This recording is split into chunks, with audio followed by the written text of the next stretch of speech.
whenever. And you said you went to Oktoberfest at some point, Yeah, right? I've been a few times. So we're fortunate that Augustiner invited us over a few times, and like, dude, what a party! Just like you can't, like, you can imagine, right? But that many thousands of people hammered and not one fight. Like, you're just carrying your friends out at the end of the night, trying to make it to the subway. It's a blast, man. Singing songs and eating pretzels and drinking beer. Like how does it get better than that?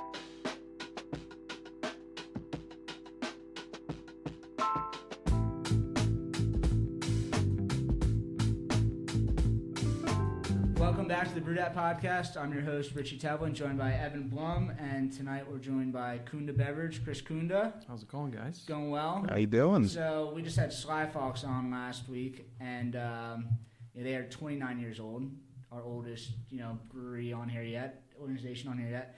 We just found out, well, not just found out, but you are, over 100 years old? 104 this year. 104. So 104 years of beer. That's pre-prohibition, through prohibition, which we'll get into. Yeah. But how I was introduced to you, Kunda Beverage, everyone's heard about it. But now that I'm kind of starting to do my own thing, I was kind of told that you were essentially a gatekeeper, kind of like this, you have kind of the standard of like what a beer distributor should have, and if I have product, I want my product in there. So I'm like, who is Kunda Beverage? Sure. Who is Chris Kunda? I want to bring you on here and kind of learn a little bit about you, what you're doing, and kind of give some insight about what's happening King of Prussia, kind of the Philly suburbs. Yeah. I mean, it's constantly changing. Obviously, this business that we're in. To go back 104 years. Things are very, very different. Considering the first 13 of those were with near beer and soft drinks and things like that, whatever could be sold. It was Kunda Beverage, it wasn't just a beer distributor at the time. But yeah, got through that and then all the way up to now. And I mean, things change in 100 years, but this business has flipped on its head 5 times in the last 20 years, just with the introduction of craft out the wazoo. Like, everybody and their mother was jumping into the craft game, and that happened overnight. And then, we're still blessed to have all these great imported beers from Belgium and Germany and, all over the world at this point. So, yeah, we're fortunate to have access to all that in this market, too, because that's not true for every market. Philly's pretty special in that regard. I mean, just to use Russian River as an example, it's in 4 places or 3 places in the world, and we're one of them. And it makes no sense other than our buddy Tom Peters at Monk's. But, so like I said, very lucky to have access to all the things that we do have. And then, you have to put your own spin on it, and I think we've done that pretty well. We've transitioned as a company many, many times, and have been strictly retail with a little bit of bar delivery for now, like 17 years. We were in the wholesale game forever, and had a pretty impressive craft portfolio at the end, 2007 into 2008 when we sold the majority of our portfolio to Origlio. But we were able to get involved with a guy named Eddie Friedland back in the day. I don't know if you guys are familiar with him, but he was Philadelphia beer for a long time. Like, he was the man that introduced things like Sierra Nevada to the city and Chimay and all that. He was with you guys? So he owned Friedland Beer Distributor, which is in the city. I'm not exactly sure the neighborhood, but we bought him and his operation out in 2004 and moved him and his daughter Katie, which she was with Origlio forever, as well, and like 10 of their drivers, and came out, and then we started running 5 counties with this massive craft portfolio, which at the time didn't exist. I mean, Shanghi's has had a good run at it for a long time. They were some of the innovators for craft too. But to put Stone and Dogfish and Lagunitas and at the time things like Heavyweight and I'm going back on. And this is 2004, so a lot of our listeners, like, they hear those and like those are like standard, but like those were like Other Half or like Treehouse, like those were the hottest brands around. Yeah, that was it. Nobody, and so on the precipice of this is like craft boom. We happened to get involved with 100 or so different craft breweries overnight, and we did a great job with it. There were some other factors in play. We were a Heineken franchisee for a few counties. We were Yingling and Sam Adams and things like that. And so things kind of some of those things worked against us in a way, and we were unfortunately had to sell the craft portfolio off in 2008. Hindsight being what it would have been fun to be a part of that explosion, because we were just kind of at, the wick was still Right burning. there. And then it exploded in 2010 or somewhere in that neighborhood, and it is still huge. But, in the last couple years, sort of changing a little bit, introduction of RTDs to the market. The High Noons and Statesides of the world are just monsters. And craft beer, God love it, needs a little shot in the butt these days. It does. I mean, it's still terrific stuff. We just got to convince those Gen Zers that, it's fun. I'm glad you said it, because like as a distributor, like you are selling the High Noons, you are selling all these other things. Well, we personally are not. So we can't, because they're spirit-based. Oh, not High Noons, but like some of the seltzers But and White stuff, Claws and Trulies. yeah, you and guys all are that. still taking advantage of that, but like even Yeah. you're still like banging the craft But even beer they're drum. fading now because of the High Noons and stuff. So Yeah. so we're losing that business to the state stores right now. There's Okay. legislation on the table that might let us allow us to sell it at some point, but nobody's holding their breath on that. But yeah, so we're just trying to remind people how good this stuff is, right? And the imported stuff we have access to, and the craft stuff is amazing. So Yeah, I mean, we already did discuss this a little bit, but just to make the point again, I always preach, it's more of a marketing thing, in my opinion, where you have the big companies that are spending a lot of money to get the market share of Gen Z, and it's something craft beer brands just haven't done yet, and it's something that needs to be done. Yeah, it's lacking. We're not seemingly as connected with that younger demographic as we should be, for sure. And I say we, I mean, it's not 100% on me. These craft brewers got to, get it going a little bit. But It's a collective. it is. I mean, you have to look at it that way, because the industry as a whole is interconnected all the way down, all the way up. So, it's been an interesting ride. Mm-hmm. So how much does things, I guess, change for you? Something like we like to talk about is your story specifically on the podcast. How did you get involved? You're fourth generation in Kunda Beverage. Yeah, so I'll give you the quick sort of brief history, which was my great-grandfather in 1920. Basically they're signing prohibition into, they're enacting it, and he's like, hey, let's open a beer distributor, and then so made it through that. His sons, he had 5 sons, all pilots in the Army in World War II. So they're all doing that. They come back, a couple of them. My grandfather and one of my great uncles came into the business. They ran it straight through into the 90s. And, in the late 70s or so, my dad, his 2 brothers kind of came in. And that was when things really were sort of changing. I mean, forever, we bought from 4 or 5 different breweries, not suppliers. It was you were buying Valley Forge beer, you were buying beer from Adam Schingt Brewing, which you can drive through Norristown and still see the Adam Schingt bottling company etched on a used store building or something now, but it's still there. And to go from that to move into 70s and 80s, when things like Yingling and Coors Light came into the market in the late 80s. People don't think about a world that existed before those beers were just their everyday beers. But there was a time.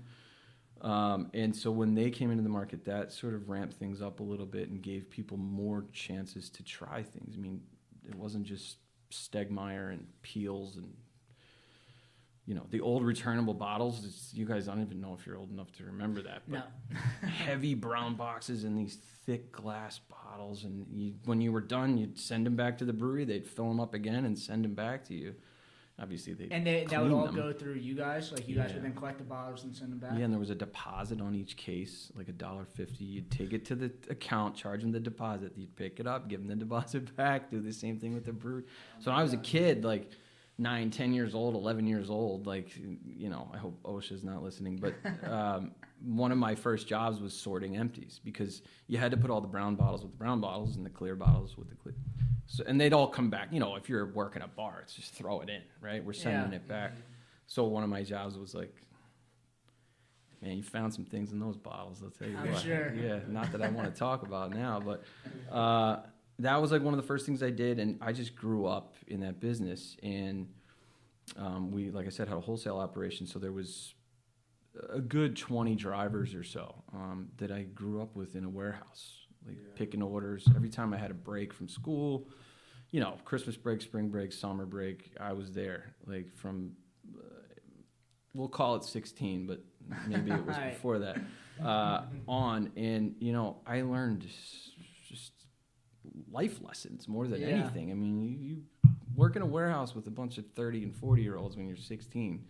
You learn a lot You grow real fast. quick. Yeah. Has something to do with my sailor mouth these days too, but still, just a really cool experience and in a fun business. I mean, at the end of the day, I say this all the time, but like, we're selling entertainment, right? We're not selling ball bearings or, you know, soccer cleats. Like, this is cool. This is awesome. So we could be selling a lot worse stuff. And then, you know, to have it be in my family kind of bloodline, to get into it, I love it. It's awesome. And I went to college and everything, and I looked at a lot of things. I studied marketing, and I just kept coming back to this. Like, it's a recession-proof business, for lack of a better term. For the last 4,000 years. Pretty much, yeah, since they invented it. So, you know, you think about job security, right? And you think about, like, having a life and having a family and kids and all that, and, like, how do you support? And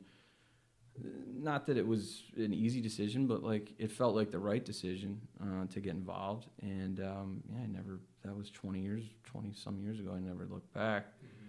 But, yeah, I love it. It's great. It's a fun business. Yeah, it's the, I think Anheuser-Busch said that you're not in the beer business, you're in the making friends business. Yeah, it's a good way to look at it. It really is. I mean, it's, you know, think about all the good times you share over a beer, like the stories. And we talk about, my friends and I talk about all the time, like being in college, and this is like pre-smartphone stuff, and getting in an argument over beers. And that argument would go on for like 3 hours because no one knew how to get the right answer. And You you're couldn't getting just dumber pull and your dumber phone. as you're going. Yeah, dumber and dumber. And it was like, who's the guy that scored, you know, 7 threes in that game? You can't look it up. You just have to argue about it for like 4 hours and drink. It's a blast. It's awesome. So this was, what you said, like 80s, 90s? This was probably the 90s that you were kind of getting in full-time to the business? Yeah, I mean, I graduated college in 05. Okay, But 05. I was in the, you know, I was there every summer. You're basically from doing it before late that. 90s on. Yeah. So 05, what kind of was the industry like? I mean, craft beer was the thing, but it wasn't. It was what coming is up today. quick. Okay. Like it was really, you know, being kind of, like I said, on the front line of it with the portfolio that we had at the time. You could see it coming. Like it was like people, oh, what's that? And did you guys have any craft brands before you bought Friedland? Yeah, we had. I mean, depending on what you want to call Yingling, we were a platform for them with Auriglio. So you had like a lot of the Pennsylvania local brands, like, and I don't even know if they would have been considered craft back then. Not as much. I mean, you know, things like Neuweiler, they made a black and tan, and that was like everyone was like, "Wow, this is really good," you know, black and tan. Pete's Wicked, you know, that one always Wicked, comes yeah. up. Yeah. Brands like that, but nothing you could call real craft. I mean, Yeah.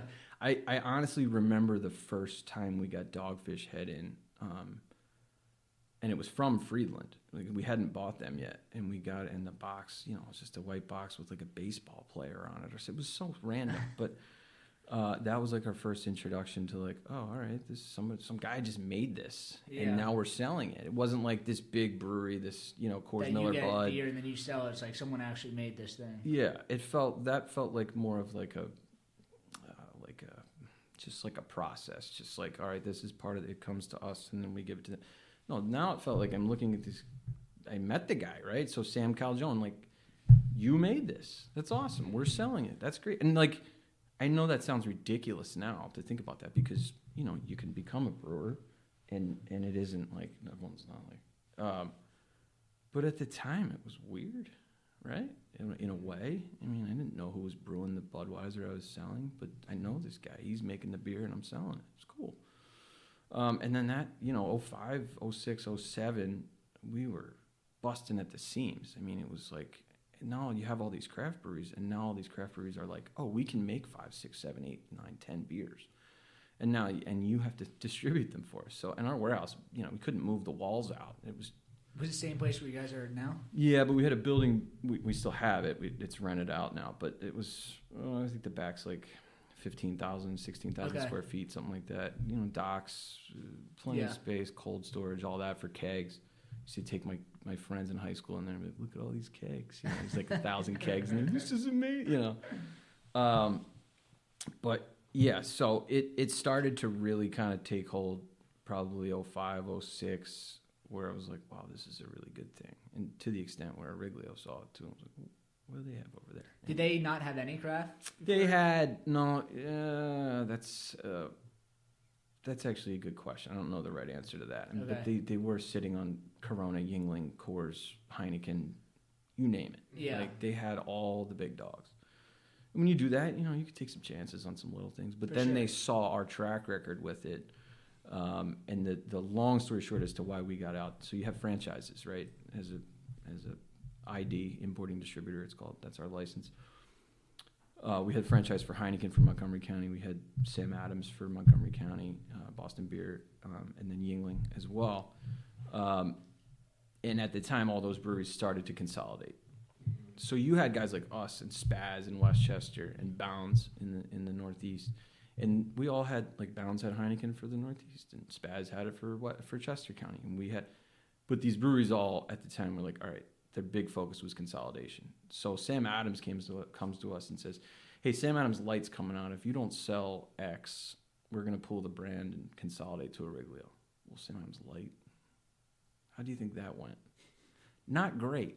Right? It's a dog. It was always a dog. It doesn't exist anymore. The wholesaler contracts, you know, you're locked into life. Kind of, are they just so big that they can kind of just like force their hand? They can kind of push you around a little bit. I mean, it depends. Some of these contracts are ironclad, and like nobody can get out on either side. It's like you're just trapped in a box. But back in the day, it wasn't as rough as that, and they would kind of just like set numbers and be like, you got to hit that number. And then if you don't, then it's kind of if you don't, then we're gonna, because they were just looking for ways to consolidate the brand. Exactly. And like from their standpoint, I totally get it. From a business standpoint, it makes sense. Like, why have 3 different people to deliver to in a 5-county area? Yeah. When you can have one and they can handle the whole 5 counties. Yeah. So that's kind of what it shook into. But then fast forward 10 years, where we went a good decade, probably from 08 to 16 or something, where there was like the big 3 in Shangy's and Stockertown a little bit. But then it was like Lamb got on board, and they want to do all PA craft, and that's awesome. Like, that didn't exist. That's just something they came up with, which was cool. And Serene comes into the market, and with Other Half and Lawson's and things like that, and you're like, whoa, we can get that stuff now, yeah. And you know, they're like a multi-state operation. They're big. So all these kind of guys re-entered the arena. So then we went from everybody selling to 3 or 4 people selling to now, and then how many self-distro breweries do I deal with? 10 or 15, you know, on a regular basis. And that's cool, too. I mean, save a couple bucks on the middleman and all that. Some of our best stuff. I mean, you know, drinking a poor man's. Sam's a great guy. He makes awesome beer. But, you know, self-distro and doing it the hard way. And I respect him for it. But, you know, dealing with Tired Hands, too. Dealing with, you know, even 10-7. They're great. Good stuff. So, yeah. It's a lot. There's a lot of moving parts, right? 7 or 8 different suppliers, 10 or 15 different self-distro brands. So it's like someone's always coming and going. There's always a rep. There's always an order to be put in. Yeah, I mean, as much as like it's the same business, it's like completely different. Like back in the day, like 70s, 80s, you're dealing with like 4 or 5 people that probably send you beer, and then it's just kind of supply chain, get beer in, move beer out. Yeah. Make sure everything's taken care of. And now it's like spread out to like all these little tiny guys. It's a much different game. It's tough. You know, sometimes I think the toughest part about it is reordering. You could bring something in. I specifically remember like the Toppling Goliath did a DDH King Sue. Yeah. And I brought in like 5 cases thinking like, hey, this will be close. I don't know. Gone in like a day. I'm like, oh my God. They called my rep. Can you give me 5 more? Yeah. I got you 5 more. I think we sold like 3 4-packs in like the next 3 weeks. Like everyone that wanted it got it. Right? And I'm blowing it up to everybody. You gotta try it. It's so good. And it just, you know, but that's been tough. like everyone, because of this untapped culture, we're like, oh no, I already checked that one in. I'm like, remember you gave it a 5 out of 5? Yeah. You don't want it again? It was like one of the best beers you ever had. No, I already had it. Like, wait, what? But that's the world we live in now. I get it, you know. Yeah, I mean, this world of like everything's changing constantly, but I mean, I was just in there, and it's just like you guys have seems like the perfect mix. Like what Liz was saying about like you guys being a gatekeeper. Like, right. You guys do have this eye for almost talent. Like you guys, there wasn't much wasted fridge space or anything there. It was like seemed like everyone I was looking at, you know, it wasn't just PA craft. It was like kind of all over the place. Yeah. There was German beer. There was you walk in, there's a Magnum bottle of Dry Fontaine right there. Yeah. It's like. It was almost like the perfect mix of kind of everything, and you know that's probably 4 generations worth of beer testing, and you kind of got a feeling of what's going on. Yeah, no, I mean, I guess you know you can use the old expression like it's in the blood, but like those guys did a ton of work. They just did it differently than I do it, right? Because it was a different market. But they knew quality beer, I guess. Right, and that's kind of, you know, I could say we have 8,000 beers, but we have I don't know if that's the right number, but it's somewhere in that neighborhood. Sounds good. But it's 8,000 beers that, like, I would probably drink if I had to. You know what I mean? Like, even that number, 7,940, like, I'd still try that. Why not? Like, I brought it in. I did the work. I did the research on it. I checked multiple sites. Is this thing going to sell? What does this brewery do? You know, like we talked about with marketing. Like, is this brewery, like, are they moving themselves forward too? Like, or is this just like, here you go, good luck, like try and sell it. We're not going to do you any favors, you know? Yeah. So all those things come into play, and trying to sell liquid. Like it's wild how much goes into it. I don't think anybody thinks about that. Yeah, it's like, you know, I'm sure back in the day it was like just a much, I mean, the price cutting right now is like probably super competitive, but like back in the day it was just like, how cheap can you get beer to you guys?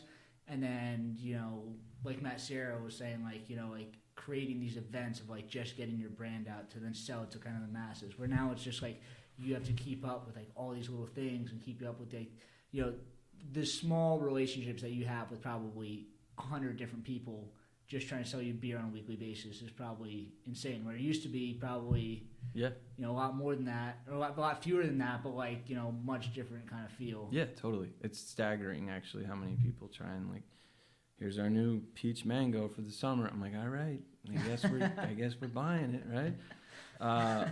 But like, yeah, it's every day, man. And I'm not complaining. Like, it could be, like I said, it could be something else that I don't like, but it's a lot. And every brewery feels like they're the ones that should have 10 to 15 SKUs going at once. Like, it's not everybody. You can't all do that. Yeah. Like, and for some guys, and you know, use New Trail as an example, like they're able to get away with it. Like they're able to have 10, 12 SKUs on my shelf. Everything pulls through. But then there's other guys that like, I probably keep 3 or 4 of theirs in, and like maybe they move sometimes they don't, seasonal type stuff, you know. So it's tough to gauge. And it's tough to like tell somebody, no, you don't want that, you know, and especially when it's a craft product that they made. Yeah, like Sam Calgione, like coming in, like he made this with his hands, but like you have somebody like Sam coming into you probably every week, like I put my blood, sweat, and tears in this. Like, can you take it? And you're like, I can't. I literally don't have the space. I don't have the whatever it comes down to, you know. And like, I'm really trying to go out of my way to give everybody a chance at least, but sometimes it doesn't work, and that's not just because it's not a good product. It's because maybe in my little corner of the world, like it didn't work. Maybe in Delco it works great, or maybe in, you know, some other neighborhood it works great. And I hear that a lot. It's like, wow, you're killing it with that. This isn't working here. But then I hear the flip side where I'm going, hey, I'm sitting on this. What's going on? Is this not moving? They're like, no, it's moving. I don't know what's going on here, you know. But that happens. There's you know, you deal with that many SKUs. It's like things are bound to, unfortunately, go by the wayside, and that's a problem. As great as it is to have a good selection, it's all perishable, right? So like, it's got to come in, it's got to go out, and like these IPAs these days, where you know they short coat them, they give you like 90 days to sell them tops, and you don't get it until it's 30 days old. It's tough, and then you're competing within the same, you know, within the store with something in the same category 50 different ways. It's tough, man. It's tough on the consumer too.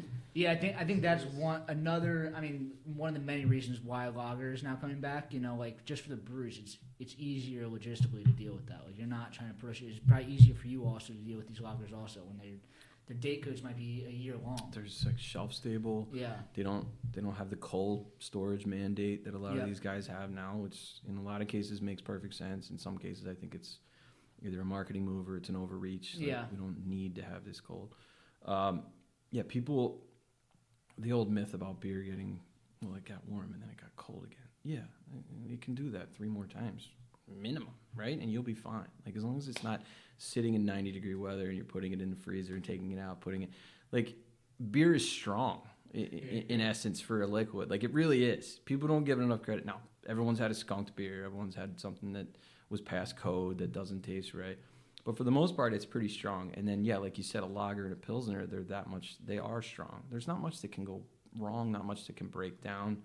You start getting these IPAs with guava and every other adjunct in the world in them, and something's going to go wrong here, right? Yeah, I just got a Hefeweizen from you guys, and, it had the yeast sediment in it, and it tasted great. It was, I think, a year old, but it was, perfectly... Which one was it?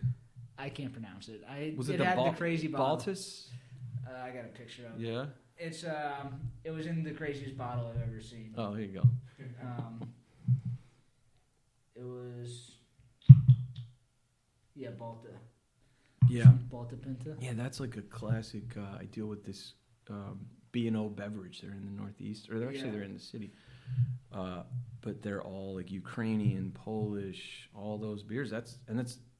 I do a lot with that. I mean, I'm Polish by heritage, but we do have like a pretty good contingent of Polish people that buy the Okochum and the Żywiec and all this stuff, and like you wouldn't think there's a market for it, but there really is. This is why you guys have been around for 104 years. It's like, people aren't thinking like that. They're like, I'm not a beer distributor. Like if I were to be one, I'm like, all right, what's the hottest new thing? And I would just burn myself out. And you got to have that too, though. You have to have that, but you also there's people out there that don't want that. No, there isn't. And it's like, our line that we've always used is if we don't have it, it doesn't exist, which obviously isn't true, but it feels that way a lot of times because we do try and have like everything that is humanly possible that will sell. Right? I don't want to just bring things in as mantelpieces. Like I want them to move. I want them to sell. I want people to try them. If I'm doing the work, figuring out if this is good, bad, and different, I want you to try it if it's good. So buy it. Do you think? Does everything pass through you? Like, have you had everything in the store? No. People that are like putting stuff out all the time, like almost trust what they're putting out. Yeah, that's a big part of it. Yeah. Honest to God, if you just look at the brewery. It's less about the beer. It's more about the brewery. If you're making consistent beer, it doesn't matter what style you're making. You can probably make a good. If you can make a good lager, you can probably make a good IPA. You can probably make a good Hefeweizen. It's just right. It's more the. And I can gauge it not that this is anything some special skill, but I can have 2 IPAs from someone and know that they make good IPAs. Yeah. I can have a Pilsner from someone and know that they probably, if they make another one, it's probably going to be as good or better. So there's that sort of rough estimate, educated guess, I guess would be the best way to put it, where you kind of got to take them because I know I look great, but there's a lot of beers in here. It's tough. You can't try them all. It's literally impossible. You won't get anything done. No, Jesus, no. I made a pretty firm rule years ago that you bring me in a sample, I'll take it home with me. We're not cracking it here. You're not the rest of my day. day's shot, and it could be 2 ounces of a blueberry goza, but it's still going to screw the rest of my day up. So I don't do that. But I'll take them home, give them a whirl, and think about it. And if the price is right and I think it'll sell, then it's not rocket science in that regard. Do you have a lot of customers that are like your regulars that try every new thing you bring in? Yeah, I have a lot of. I really have a great customer base. Just a huge demographic of people. And King of Prussia is it's a good mix. It's a very. I don't know if transient's the right word, but there's so much industry in the town that it balloons from I think there's something 30 or 40,000 residents in King of Prussia, but it balloons to like 70 or 80,000 people a day because of everyone that works at the mall. There's corporate centers all over. Yep. So I do get like a really good lunch crowd of these people that come in that maybe live in Downingtown or wherever, don't live nearby. It's at the crossroads of like everything right there. Yeah, and it's a good, so I do get like a lot of sort of outside your classic beer distributor 3-mile radius or whatever it is. We do get like a lot of sort of outside people from the city all the time coming in, and that's like, if nothing else, it's a good feeling. You feel like you're doing something right if they're going the extra mile to come visit you instead of their local, Joe's beer distributor. Do you think that kind of craft beer in the suburbs is any different than craft beer in the city? Like, you are in the suburbs, but do you think that there's any trends that are different? Yeah, I mean, I think, things like, and I know you had, I'm blanking, Human Robot. Yep. I know you had him on. They've changed the game a lot down in the city. I think they've brought people back into like the brew pub scene, which I think kind of wavered a little bit, obviously, with the pandemic. Everything went sideways. But that old model of like, here's just, hey, we make these cool beers. Come hang out with us. Like, it works when you make good beer, right? So like in the city, I think, I mean, it's more like on-premise. It feels more on-prem. Yeah, it definitely feels more on-prem than it does in the suburbs, because in the suburbs it's more like I'm getting my case for the week and going back to my house. And you can drink at your house. Like if you're drinking with your friends in the city, you're probably going out to bars or something. Yeah, maybe you're not keeping as much at home. Maybe maybe you're not keeping as much in the fridge because it's like, well, I can just walk downstairs to wherever, Yeah. So yeah, in that regard, it's a little different, but I don't know. On the whole, I think for what's available, it's very similar, obviously. I mean, you're really not far. I mean, you're half an hour away. Yeah, we're nothing. We're it's like 15 miles out. Yeah. But yeah, it's different in some regards, but I think for the most part, it's we're all, like I said, we all have access to the same things at this point for the most part. Mm-hmm. Although I do have people coming in all the time, like, God, you got this? I'm like, yeah, I got it from like a big supplier. Like everyone around here could get it, but like, sure, yeah, I'll take credit for that. So yeah, but that's a little different. But yeah, it's definitely more of a off-prem versus on-prem, I think. Sick of your POS system being a POS? POS Specialists, powered by Heartland, have been the experts in cutting-edge POS technology for over 20 years. But they're not scriptwriters, so they let AI write their script. Thirsty for a delicious deal? Feast your eyes on our tastefully crafted point-of-sale system. From order up to cash out, this POS is the coriander spice your brewery needs. It'll have you saying, Prost. Yikes. See? That's why they have a 24/7 live phone support, not chatbots. Their experienced project managers will program your POS, train your staff, so you can just focus on the beer and not worry about the AI. Ask about their free processing options, handhelds, and online ordering. Email kevin@posspecialists.com. Mention BrewedAt and get $500 off your install. Email kevin@posspecialists.com. Talk about, I mean, you did say you're an importer license. Yeah. You have this, and then like what other brands do you have? Like what beer is this? Yeah, so this, so what you're holding is Augustiner Brau Edelstoff. Okay. It's essentially their golden lager. So Augustiner Brau is one of the oldest breweries in Munich. They have, so we have an import company called Global Village Imports, and they're part of that portfolio. Cool. They have a kind of a sister beer that comes over too, which is called Maximator, and that's a 7.5% German Doppelbock, which is just, it's one of those like, go to like a bonfire, sit outside on a cold night, like one of those, man, it's just like a perfect beer for that. And then the rest of that portfolio consists of like San Miguel Brewing. They're out of the Philippines, so we do a number of their beers, Pale Pilsen and Red Horse and et cetera. And then we also have Peter's Beer, which comes out of Holland, which is like your standard, like, they call it a Dutch Pilsner, but for all intents and purposes, it's a German beer. How'd you get connected with these brands? Have they been for years? And as the importer, have you guys always been an importer? Like, when did that come? So Global Village started in the mid '90s. I want to say like '95. Was that Heineken? Is that? No. So we created this company. So it's my dad and his two brothers, the generation before me, and a man named John Trafton who works out of New Hampshire. He's kind of the face of the company, if you will. And so they all kind of got together in the mid '90s and put this together.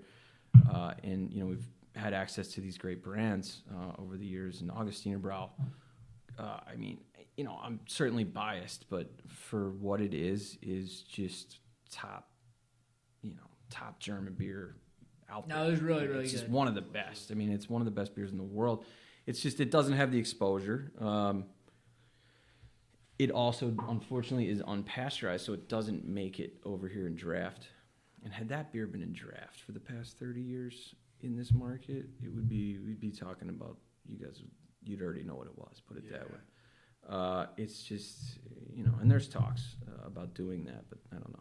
The Helles is coming in next month, and that's a big deal. That's actually 60% of their sales in Germany is just the Helles, and they do a ton of business. And like Edelstoff, as good as it is, 60%. Yeah. It's a big deal. So that's coming soon. So we're really excited for that. And who do you guys are the importing distributor. Like, who do you guys sell this to? Is it just straight German bars, or? So essentially how the process works is the beer comes into North Jersey to the port, and then what ends up getting distributed to Pennsylvania comes to us. The rest is like third-party independent carriers go. We have most of the eastern half of the U.S., like Mississippi East. So all those states for those beers. Pennsylvania comes to me, and then I end up selling to Shanghai and Westy and Nittany and Kirkner and Führer out in Pittsburgh. Comes to you as Kunda Beverage, you're saying? Comes to us as Kunda Beverage. Okay. It's sold. Global Village sells it to us, and then we sell it out. Okay. And then 31st and Wharton is our Philly 5 distributor. So they do a great job with it as well. And it's just, it's one of those things that, man, if that thing had been undrafted, it would have just caught fire. And it's still a terrific beer. It's still this circulated is in the area. It's in the kind of category to set fire. Yeah. Now. This is what's hot right now. Especially with the sort of reemergence of pilsners and lagers and things like that. IPAs are great. Don't get me wrong. It's probably what I drink the most of.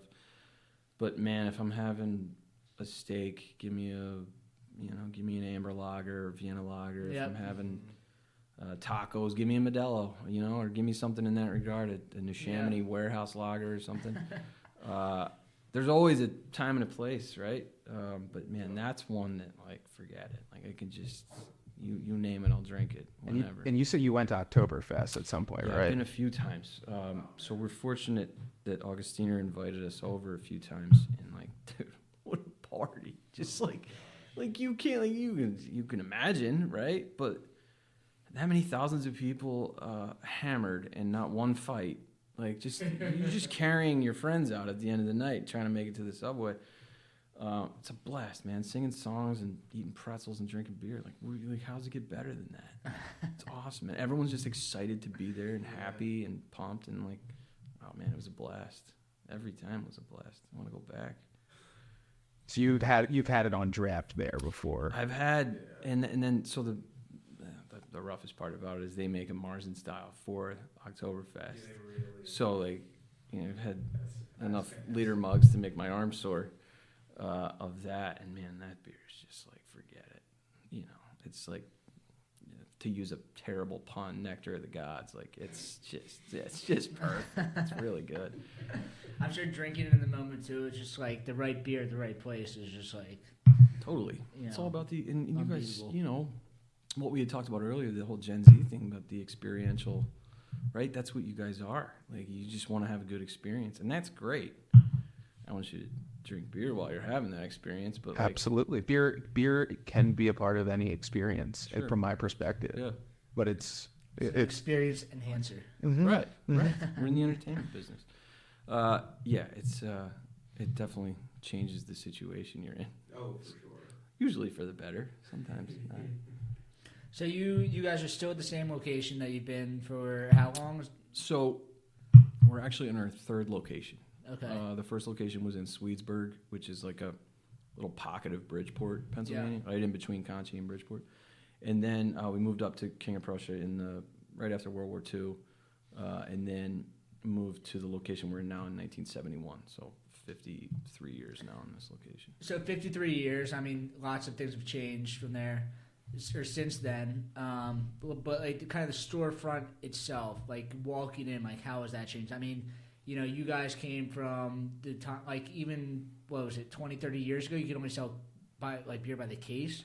How about 8 years ago? 8 years ago, and like then you were, like you walk in now, like what I was saying, like you have a Magnum bottle of Dry Fontaine when you walk in. You have a whole section of, you know, lambic beer. You have like all the cases of like the hot new hazy IPAs. Like, I'm sure just walking in is a lot different than it was 15, 20 years ago. Oh yeah, so different. I mean, we made the most changes we ever made to that store were in like 2016, 2017. As soon as they announced the law changed for packages. Yeah. So we went forever, obviously, with cases until 2014. And then there's this eternal give and take between us and the grocery stores. So in 2014, it was like, grocery stores can sell beer now. And we went, whoa, wait. And they go, okay, fine, you could sell 12 packs now. And then they're like, wait, they can do that. Why can't we do that? So 3-ish years into 12 packs, which, trust me, was not just 12 packs. We were making things. I was making 8-pack, 16-ounce cans. It was an ounce law. So I was like, I'm making everything I could sell. So I would take 16-ounce can cases, and don't repeat this, anybody. And I'd turn them into 8-packs, and that satisfied the ounce law. That was enough for a 12-pack. So we did that for a few years. And then 2017, January 14th, like it's etched in my memory, was the first day we could sell singles, 6-packs, 4-packs, 12, you name it. Crowlers, we got into the crowler game real quick. That was ready to fly on the first day. And so that prompted the most change in the store because we had a cold box, like a walk-in box that everybody has, but we didn't have any like glass cooler doors. Yeah.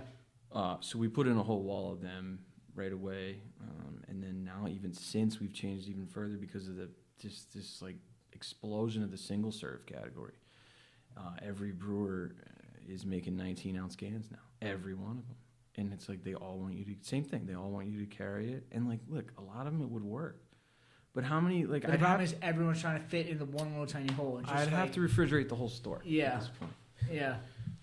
So yeah, that's caused a lot of change. But honest to God, if you're just pulling into the parking lot, we painted the building a few years ago. But that marquee sign that's up there, it's kind of like our calling card. You can see it from the turnpike.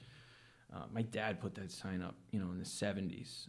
And obviously, neon signs anymore. They're all going by the wayside. It's all LED anymore. So like that's like a sort of a point of pride for us. It is. I'm sure, since the 70s, probably people commuting every single day for the last 30 years. They drive by and just like maybe they don't talk about it, but like every single day they look at your thing. It's like something that they're seeing as they're driving by.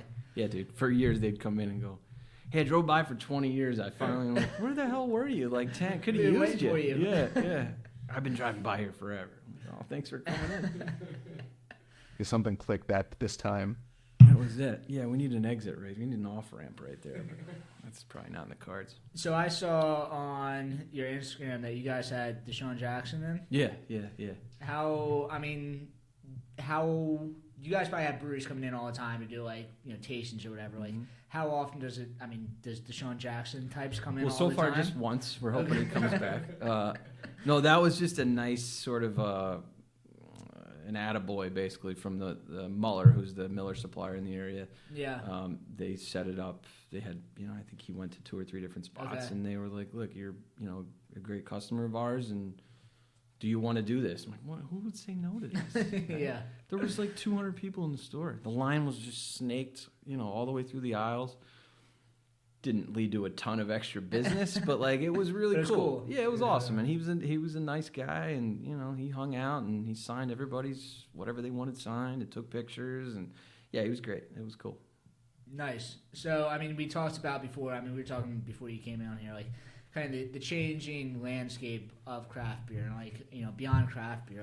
You have seen everything from marketing, from like big brand, and like whenever you were growing up, that was your life. So like if a cool new Budweiser ad came out, I'm sure that kind of helped your family out. Yeah. And like now, like we've seen craft beer come around. Like craft beer for many years kind of sold itself, and like kind of everybody was doing that. Now it's social media is like kind of so important. And you know, you talked about how you brought kind of the drone in, and like all these other things, and like it's you kind of you need to embrace this.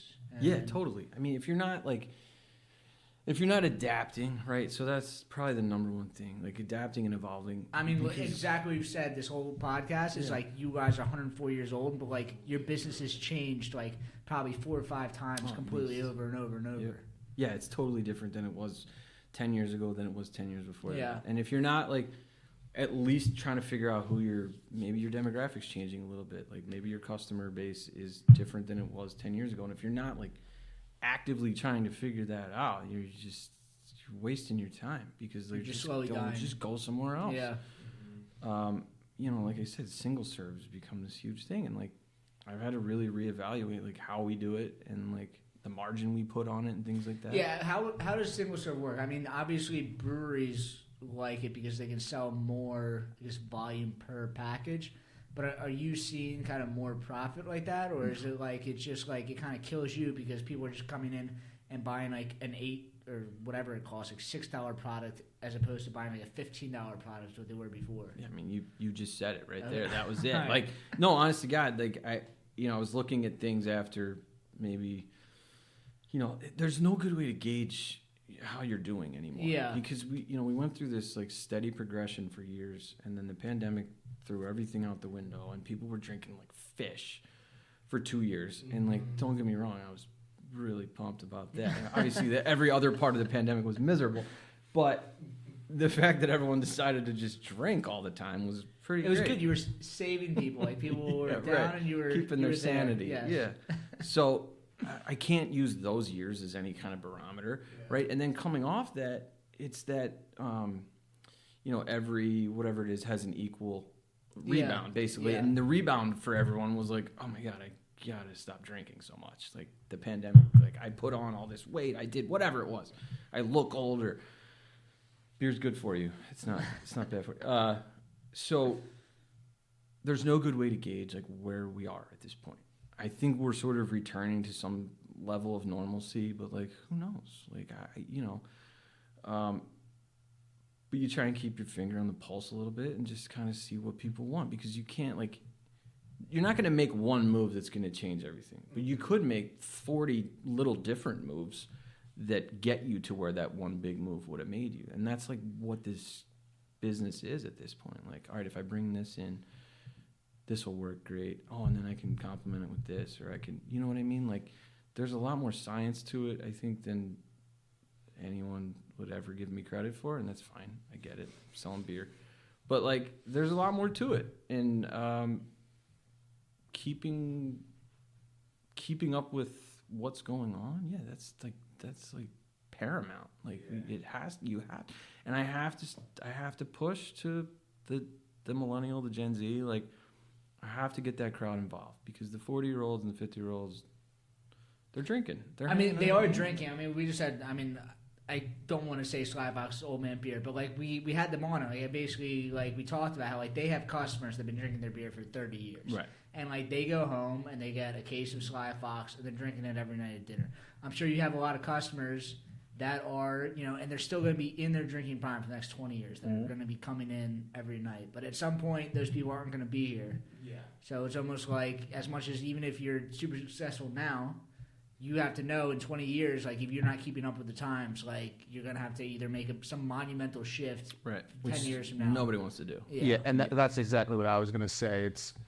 There's a lot of investing in who is currently here, rightfully so, but if you're not putting some sort of emphasis into where the industry is going to be, there's no industry there anymore. No, it doesn't Or exist. learning how to like understand it a little bit, even if you're not fully getting into like, you don't need to go out there and make TikTok dances, but if you don't understand, like you're not going to find that exactly. And if you don't understand or like see that some of these things are happening, 10 years from now, like when you have to be on some of these platforms, you're not even going to understand how the platform works. Where like there's kids that are just like completely literate in however that platform and that algorithm works, and like you're just like you have no chance to keep up. No, you don't. Yeah, it'll just pass you right by. And something I'm going to piggyback from, I guess, one of the first podcast episodes, the conversation on flights. It's something that is just in general in the beer space.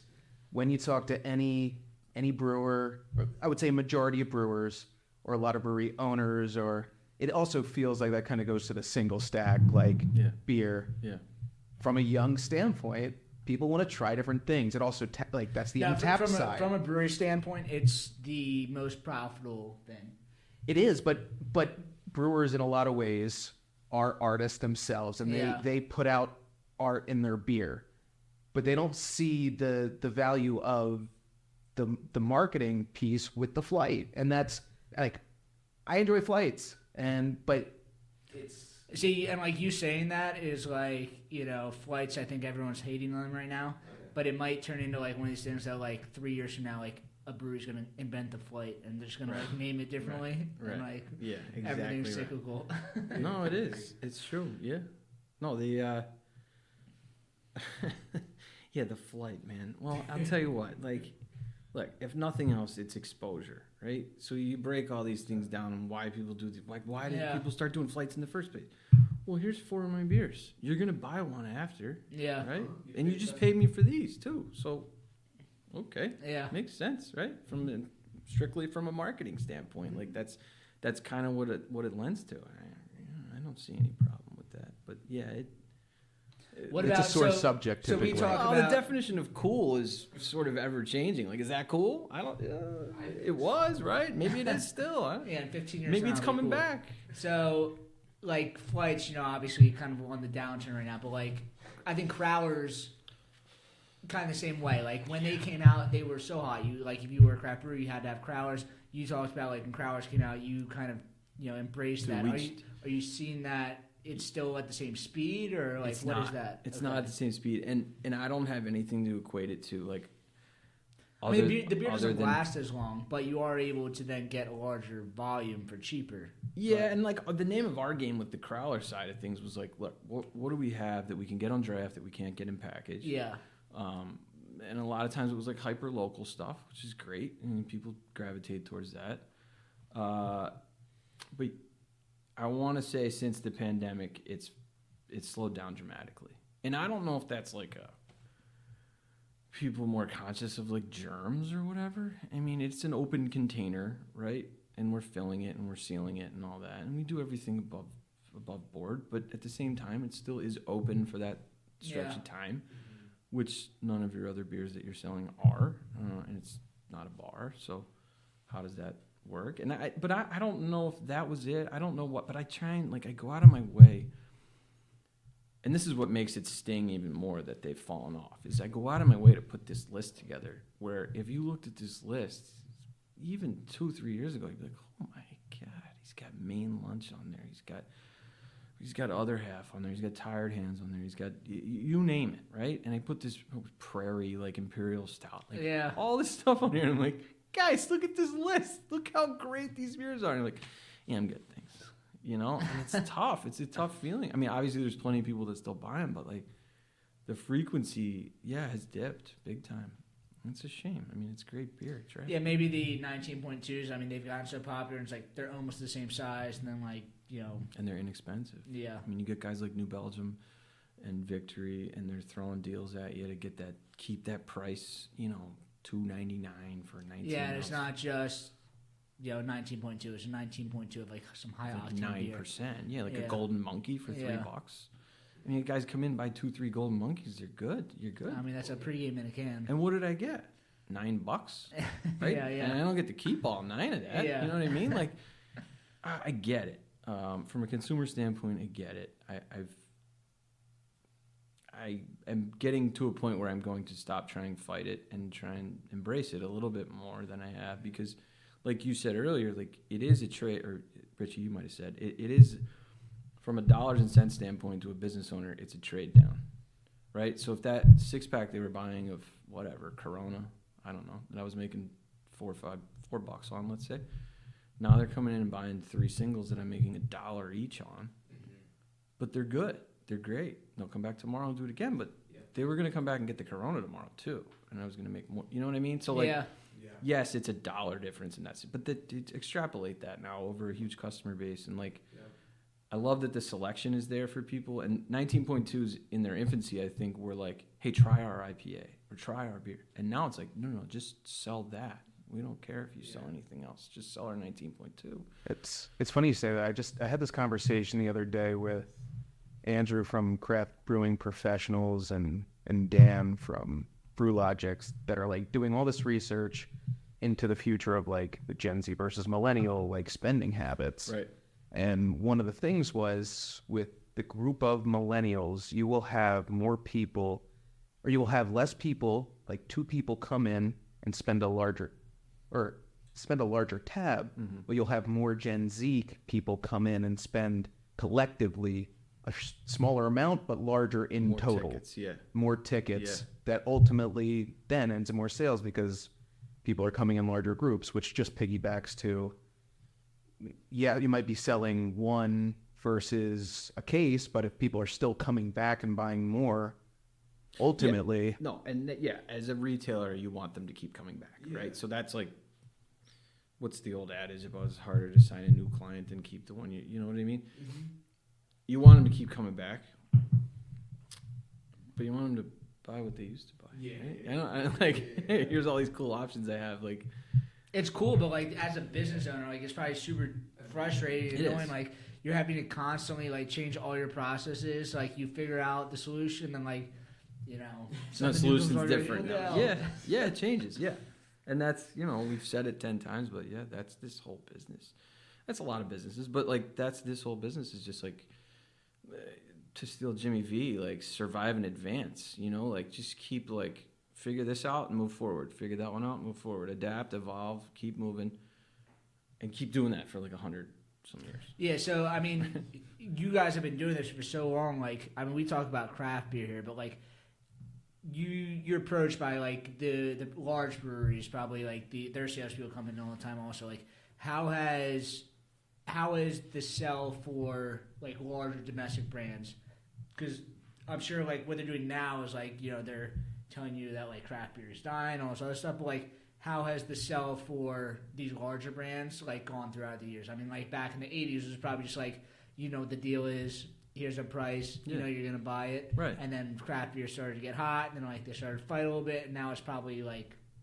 Yeah, I mean, there's kind of 2 sides of that. So one is that they're constantly trying to convince you that their product is equally as delicious, quality, made, whatever, integrity. We kind of know it's not, right? Just based on mass production of anything, like you're not gonna. And you're hearing the same thing from everybody. Like, all right, you need to stop. Like, cut the bullshit out. Like, let's just talk. And like, we both know what we're talking about. Let's just get down to it. Right. Yeah. There's a lot of dog and pony shows. Yeah, like you're not talking to some consumer. You're talking to you, like with 104 years of experience. Like, right. We can talk about this. And that's nice, like on my end, to have the experience and to know when, for lack of a better word, when it's bullshit and when it's not. But at the end of the day, they all have a job to do, and that's sell their product, right? So, the problem recently with the domestic side of things and the Coors Miller Buds of the world is that these, like, I think we're on 3 price increases in the last 2 years to, like, main packages, 30 packs, loose bottles, things like that.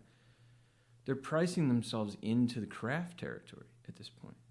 I mean, a 30-pack is $30 now. Like a 30-pack is $30. It was $19.99 10 years ago, right? It's $30. Do you think craft is going to follow that? Like maybe a year from now, they're going to increase as well. Well, in a lot of ways, you're seeing like the people that have maybe not seen it coming, but are aware of it. To use New Trail again as an example, the crisp lager, like they were able to put out a 24-pack of light lager for $23.99. How much do you, New Trail? I mean, they are going to hit 100,000 barrels in like 3 or 4 years of opening. Obviously, they're so hot right now. But how is that? Just, I mean, I don't want to say this like publicly is like kind of crazy. But like, how much of that is like them just like kind of underpricing themselves to hit that, or are they actually doing it? Because they're pricing and their quality is good and their marketing is like good. To see them online with like all these other huge regional breweries, but like the pricing's incredible. The pricing is incredible. How sustainable? Like, what are they doing that? Like, I've worked at large regional breweries. Yeah. There's not a margin that they're not hitting. Like, what are they doing? Like, is it just like they're basically doing the Uber model? Like, we're losing money for the first 10 years to like we price everybody out. Or, No, like, do you know how what? does that even work? Well, one of the major factors there is they're doing it in Williamsport And it's in a just so much 100,000 cheaper. square foot warehouse for $3 a square foot. Right? That wasn't what Yeah. it cost at Victory. Yeah. So that's a big chunk of it that no one even thinks And about. they're just, I mean, like, they're just shipping such high volumes that, like, they can just kind of ship huge It's shipments full down. trailer And it's, like, loads. not even that expensive. Yeah, the trailer loads defray the shipping cost. I mean, And we're the seeing- quality is there. Like, people are drinking. Like, even if it it's wasn't terrific cheap, like, stuff. people would be drinking it. But Yeah. it is exploded. Mhm. And they found a way to capitalize on sort of all the different categories of drinkers. I mean, they went right after, Mike Rosa, great guy, went right after the same crowd he was brewing at Tired Hands with for 4 years or however long it was. Here's our hazy IPA, here's our hazy double. And people were like, oh, these are good. And they're like $16 a 4-pack as opposed to 25 or whatever Yep. people were paying. So like, boom, you got them on the hook, right? You got people's attention. And then they kind of branched off into, like, they make it terrific. The Lazy River Pils is awesome. It's a terrific beer. Simple, easy, but, like, and then there's a sour, and then there's a big, like, Neapolitan, ice cream stout that comes out. Like, Yeah, things yeah. like that. Like, they found a way to do all those things, keep them all somewhat respectable price-wise. And I think a big portion of it is the rent. I mean, if we're... For sure. I like to have Michael Rosa on also. Because, You like should, you yeah. said, like, he's one of these people that just, like Nutro is big, but he's kind of, like, transcended the business as well, where, like... He figured it out. He figured it out, and, like, I need to figure out what he's doing, because... You do. He's doing it right. Take a page out of his book, man. He figured it out. There's plenty of guys that, Tim Floros is a good guy at Levante. Like, they've gone through a little bit of change here and there with suppliers and things like that, but, like, it's still a great product. Cloudy and Cumbersome is still, with Perpetual, it's still probably one of the best-selling IPAs I have. Yeah. So, yeah, some of these guys just, like, they find it out early enough to make it work. Some guys find out too late, and they don't exist anymore. So, yeah, it's tough, man. It's quick, right? Yeah. So, you guys have seen change after change. What do you think is next for Kunda? What do you think is next for craft beer? I mean, you guys have out-survived besides Yingling. You guys have the longest track record We're going to catch them. of anybody. Like, what do you think is next? Because I think people should be listening to you if they want to, Well, I appreciate that. But honest to God, for Kunda Beverage, in a lot of ways, it would be able to get the RTD into the mix, just for the company as a whole. It's not necessarily... And that's just a legislation thing, like, basically, like, it's 5%. Like, why does it need to be sold in state stores? The same thing as a seltzer. Yeah, that's that's the best simple way to put it.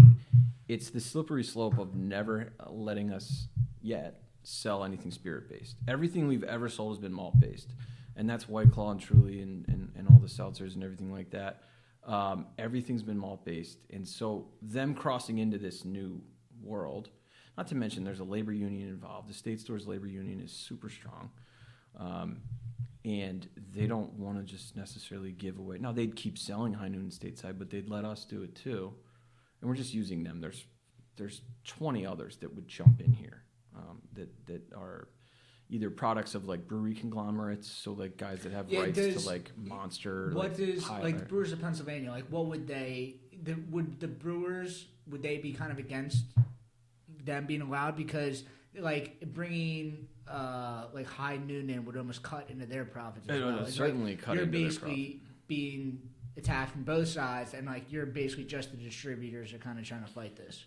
Yeah, so we have a great lobbying group, the MBDA, the Malt Beverage Distributors Association. So they, like, kind of fight battles for us, which is awesome. That's a national organization? It's a state. This one's a state-run representation that we have for all the distributors in the state. So they keep a good eye on things that would obviously hurt us, and then they push things that they think would help us. And the RTD thing's been kicked around now for a couple of years, but like I said, the labor union's so strong there. So they're like, look, beer distributors start selling high noons and statesides, well, that's going to cut away from us. We're going to have to lay people off, which I don't know the exact numbers, but like it can't be that. You know what I mean? What's the Fireball malt thing that you guys can sell? Yeah, so that's malt based. I mean, someone needs to. I mean, that industry just needs to blow up so you can be like, all right, well, we can just sell liquor here. Yeah, I mean, and believe me, like the 99-cent Fireball that I sell, the 25 cents I make on that is not worth the. How come you can sell these every single day? It's not worth it, but like you guys are essentially selling something that is sold in the. Right. No, I just mean like answering the question because everyone's confused by it. It's like, it doesn't make sense. It's like this is like a law thing that like it is. It truly like when you take a step back, it doesn't make any sense. It doesn't, and it doesn't make any sense even more when you consider Pennsylvania is literally the last state that operates this way. Yeah. Which has kept us in business too for 104 years. For Don't sure. get me wrong. Like I'm not complaining, but in a lot of ways, like it's also made progress kind of stagnant or hard to get to because of these like antiquated laws. So like that's A is the labor union. B is if they say you can sell high noon, stateside, etc., spirit-based products, then I'm calling the next day and going, well, wait, I can sell that as vodka, and why can't I sell a bottle of Tito's? Yeah. Right? Why can't I sell, you know what I mean? So then that becomes a problem for them because then it just opens this Pandora's box of like... well, like it's going to be a massive shift. yeah. So the idea, I think, in theory is that let us sell those, cap the ABV at whatever, 7% or 8%. Let the liquor stores keep selling the higher octane, you know, the cut water type stuff of the world that's 12, 13%. And let us sell these. Like, you know, all you're doing is creating more tax revenue. If you're the state, if you're looking at it as just the governor of the state, how do we create more tax revenue outside of legalizing weed and you know, gambling's already killing it for them? Well, we let them sell these. And who does it really hurt? You know? I was thinking about this the other day. It's like I mean, I shouldn't say this. I'm trying to open up a brewery, but like the sin tax essentially, like on gambling and alcohol and tobacco, like who does that hurt? It's like, yes, it hurts like the people making it and selling it, but it's like you're not it's not like an income tax. It's like it's free money. People are paying to have fun. Essentially, it's if nothing else, it's infrastructure money, it's school money, it's whatever. Just take it. Like you took it from gambling, right? You're gonna legalize weed, right? Probably. Yeah. Let me sell a freaking high noon at this point, right? Now, all that aside, what that might do to beer is troublesome too. The ability to sell those in the same place as... Because then, as, you know, we understand the difference between them, but as a consumer, it might be hard to kind of tell the difference. And if they can kind of come in with some different product, but on the beer side, it's also like, you know, you have to adapt as well. Like, maybe it's just like a hybrid industry where like beer and liquor are all kind of the same thing. Like, I know it's very hard to regulate, but like, you know, I don't know. How many of these breweries just get involved in it then? Exactly. It's like, hey, I can make this thing that tastes that much better than a Surfside. Like, I'll make it, right? And if they can, they will. Yeah. That's this whole industry. I mean, these guys, like, the brewers are smart dudes, and they understand the trends, and, you know, in the right situation, they understand the trends. They also have much larger equipment. Like, if they switch to that, they can blow up the industry very quickly. Like, they can make a lot of liquor very quickly. Sure, yeah. There's a science behind all of it, and they get it. So, I mean, it would change things a little bit, but from a dollars and cents standpoint, it would be something that would be beneficial to us. Cool.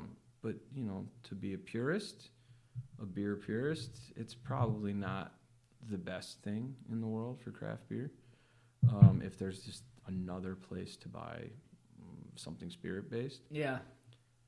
But you can go to a gas station in any other state and buy a six-pack or whatever you want, right? You can't do that here. Yeah. Which is fine. Keep it that way. I'm okay with that. I don't need Total Wine coming in. I don't need Walmart selling beer. We're good. Right? Status quo. It's just like we could take little changes, but nothing monumental. Yeah. Baby steps. Mm-hmm. Cool. I guess you guys have anything coming up, or you guys want to plug anything at your social media? Yeah, so just at Kunda Bev on Instagram. Cool. We still have this like little Facebook following that ends up just catching all the Instagram shares. Nice. And yeah, I mean, it was really sweet drone video on there. These guys, Camelot Productions. Yeah, check did it for out. us. It's very cool. It's awesome. Yeah, really good. Just a nice little path through the store, and you kind of gives you a good feel if you haven't been there before. So Nice. Well, yeah, check out Kunda Beverage. It's one of the, if not the best, thank beer you. distributor in That's the nice. areas. Like Liz from Stones even told me that like how great you guys were. So Well, you thank guys you. are clearly Liz. doing something Yeah, right. You that's guys so have been nice. strived Yeah. over 100 years. So yeah, thank you for coming on. Thank you guys, because this is important, and I'm glad you're doing it, because craft beer, like I said, in the last few years, maybe it's not as much in the center view as it used to be. And, you guys doing things like this, that brings a lot more exposure to it, and some good pub, if nothing else. So thank you guys for that.